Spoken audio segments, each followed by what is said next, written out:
In this beginner's guide, I'm going to be going over everything that you need to know to begin to build your own emergency fund. So the first thing to ask yourself is, what even is an emergency fund?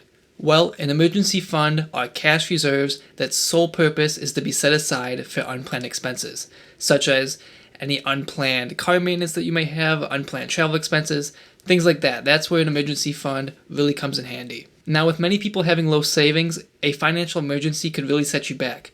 People could pull from their credit for these emergencies, which could cause them to go into debt, and they can also take out funds from retirement accounts to help pay for these emergencies. Now, we obviously don't want this to happen, so having an emergency fund will help keep your stress levels down because you're able to plan for these unplanned expenses.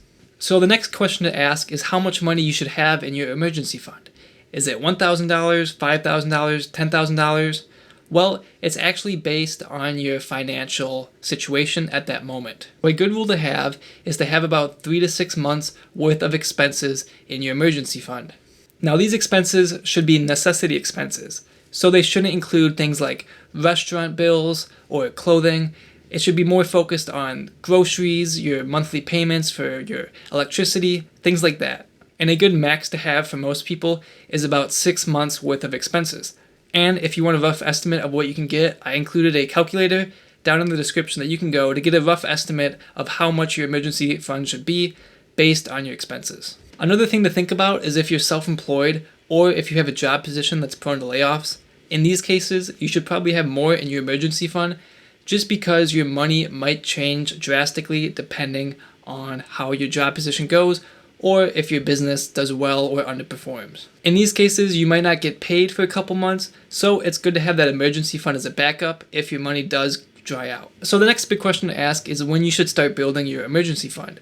You should definitely start building it before you start investing, and you should also be free and clear of any debt that you may have, because paying off that debt is a lot more important. The biggest question to ask is where you're going to keep your cash for your emergency fund. I think the best place to have an emergency fund in is a savings account with a high interest rate. These type of accounts are federally insured up to $250,000, so your money is very safe in them. Also, because it's high interest, you'll receive a lot more income than you would if you just had it in cash or sitting in a bank that may have a low interest rate. If you want to look up these accounts and find one that best suits you, just do a quick Google search for high APY savings accounts. These are those high interest accounts, which would be best to put your emergency fund in. Another quick tip is that you should have this emergency fund separate from the rest of your savings, because it'll be a lot easier to take money out of your emergency fund if it's mingled in with all of your other cash. Having cash in a different account will make it more like an emergency fund, and you'll be less likely to pull that cash out for just random purchases. And those were some of the big tips to help you build your own emergency fund. I hope you found this video helpful and learned something from it. I'll see you in the next one. Bye.